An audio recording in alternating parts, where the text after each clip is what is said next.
दोस्तों good afternoon भाई। अच्छा, जो कहा वो हुआ भाई, जो हमने कल डिस्कस किया था 23,300 के आसपास, 23,300 के आसपास ग्रीन कैंडल जब बनेगी दोस्तों, उसके ऊपर ही कॉल में तेजी करेंगे, अदरवाइज नहीं करेंगे। सिमिलरली सेंसेक्स में भी ग्रीन कैंडल अगर बनेगी 74,000 पे, 74,000 पे, तभी उसके ऊपर तेजी करेंगे कॉल में, अदरवाइज नहीं। वही हुआ भाई, सुबह के वक्त मॉर्निंग में ग्रीन कैंडल के ऊपर नहीं गया दोस्तों, तेजी नहीं हुई, गिरावट हुआ वन वे। उसके बाद जब गया तो वन वे ट्रैफिक, अपना टारगेट भी अचीव किया भाई।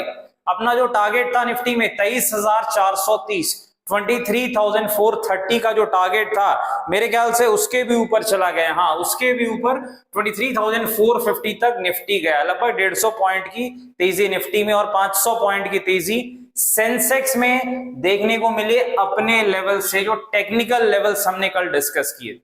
लेकिन भाई कल सेंसेक्स की एक्सपायरी है, क्या होगा भाई डिस्कस करेंगे। निफ्टी, बैंक निफ्टी, सेंसेक्स की एनालिसिस करने का अभ्यास करेंगे। सबसे पहले सबसे इंपॉर्टेंट मार्केट यानी निफ्टी दोस्तों 15-16 के आसपास है, इंडिया विक्स वोलेटिलिटी इंडेक्स, तो ठीक है। अब आगे क्या, देखिए अब जो इंपॉर्टेंट लेवल्स हैं वो सारी चीजें एक बार फिर से हम लोग डिस्कस करते हैं कि क्या इंपॉर्टेंट लेवल है यहां पर मार्केट में। ठीक है, देखिए जो इंपॉर्टेंट लेवल है दोस्तों, फिर से मुझे वही लग रहा है,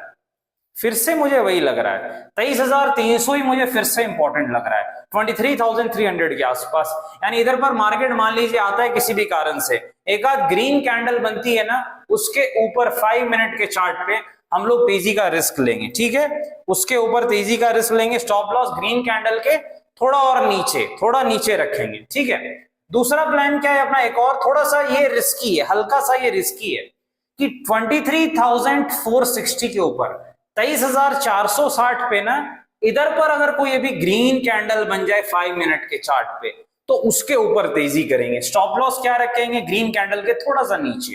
टारगेट क्या रहेगा, 100 पॉइंट का, यानी 23,560, 23,560 का अपना पहला टारगेट, और 23,750, 23,750 का अपना दूसरा टारगेट रहेगा दोस्तों। ठीक है, लेकिन अगर ऊपर जाके गैप अप हो जाए किसी कारण से और 23,560 के आसपास गैप अप हो, यहां आसपास ये ठीक है यहां पे, और ना यहां पे कोई एक रेड कैंडल बन जाए दोस्तों, एक रेड कैंडल ना 5 मिनट के चार्ट पर अगर यहां पे बन जाए, तो रेड कैंडल के नीचे पुट में एंट्री लेंगे नीचे, और स्टॉप लॉस क्या रहेगा, रेड कैंडल के थोड़ा सा ऊपर अपना स्टॉप लॉस रहेगा। बड़ा सपोर्ट कहां पर है निफ्टी का भाई, बड़ा सपोर्ट है दोस्तों 23,100 के आसपास, जो हमने कल भी डिस्कस किया था, 23,100 के आसपास बड़ा सपोर्ट है निफ्टी का, ये चीज आपको याद रखनी।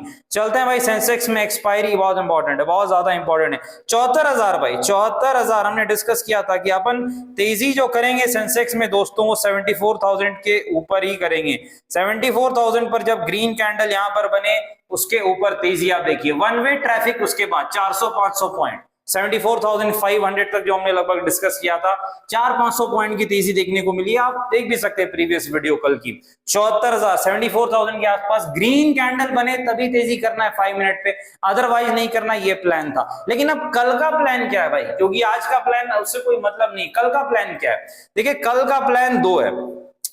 देखो कल का प्लान है दोस्तों कि सेंसेक्स अगर 74,500 के ऊपर निकल जाए, 74,500 पे एक आध ना ग्रीन कैंडल बना दे सेंसेक्स, ठीक है, उसके ऊपर हम लोग तेजी करेंगे, कॉल लेंगे। स्टॉप लॉस क्या रखेंगे, उस ग्रीन कैंडल के थोड़ा सा नीचे स्टॉप लॉस रखेंगे।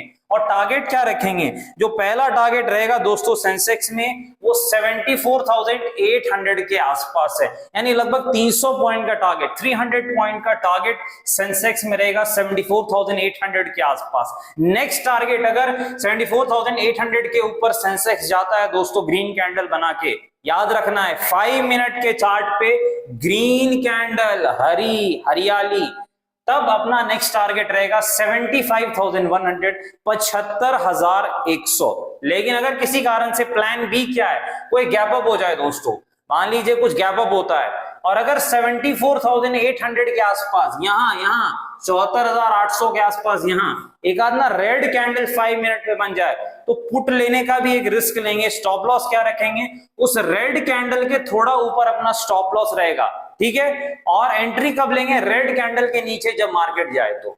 ठीक है, और अपना टारगेट क्या रहेगा, यही सपोर्ट अपना टारगेट रहेगा, यानी 74,400 से 74,500 अपना टारगेट रहेगा। दूसरा सपोर्ट कहां पर है, सेम सपोर्ट है, 74,000 के आसपास है सेंसेक्स का सपोर्ट। तो अगर 74,000 के आसपास सेंसेक्स मान लीजिए गिर के आता है, यहां पे 5 मिनट पे ग्रीन कैंडल बनाता है, फिर उसके ऊपर एंट्री करेंगे तेजी में कॉल में। स्टॉप लॉस क्या रहेगा, स्टॉप लॉस वही ग्रीन कैंडल के थोड़ा सा नीचे, टारगेट 74,400, यानी जो कल की पॉलिसी थी ना वो रिपीट हो जाएगी कल के लिए, सिमिलर हो जाएगी एक्सपायरी के लिए भी। बड़ा सपोर्ट कहां पर है सेंसेक्स का दोस्तों, बड़ा सपोर्ट है अराउंड 73,500, 73,500 के आसपास बड़ा सपोर्ट है सेंसेक्स का, ये चीज आपको याद रखनी। चलते हैं बैंक निफ्टी के पास दोस्तों, बैंक निफ्टी का क्या हाल चाल है देख लेते हैं, ठीक है। बैंक निफ्टी ने आज अच्छी वापसी दिखाई है। बैंक निफ्टी का अब सपोर्ट कहां पर है भाई, देखिए जो बैंक निफ्टी का सपोर्ट है दोस्तों वो लगभग 53,400 के आसपास एक बड़ा सपोर्ट है बैंक निफ्टी का, 53,400 के आसपास एक बड़ा सपोर्ट है बैंक निफ्टी का, और बैंक निफ्टी का यहां पर एक रेजिस्टेंस है, ठीक है, 54,200 के आसपास। तो अगर 54,200 के ऊपर बैंक निफ्टी निकलता है तो 54,500, 54,500 का लेवल भी बैंक निफ्टी टच कर सकता है। बड़ा सपोर्ट बैंक निफ्टी का 53,000 है, यानी किसी कारण से बैंक निफ्टी एक बार 53,500 के आसपास आ जाए या 600, यहां पे ग्रीन कैंडल बनाए तब उसके ऊपर बाय कर सकते हैं कॉल में। सिमिलरली अगर 53,000 पर आ जाए, बड़ा सपोर्ट यही है, और काम हमेशा बड़े सपोर्ट रेजिस्टेंस पे करना चाहिए। यहां पर कोई ग्रीन कैंडल बने उसके ऊपर हम कॉल में जा सकते हैं, अदरवाइज नहीं, अदरवाइज वेट करेंगे बैंक निफ्टी में, ठीक है। थोड़ा ध्यान से काम कीजिए दोस्तों, एक्सपायरी है। Have a nice day friends, have a nice day.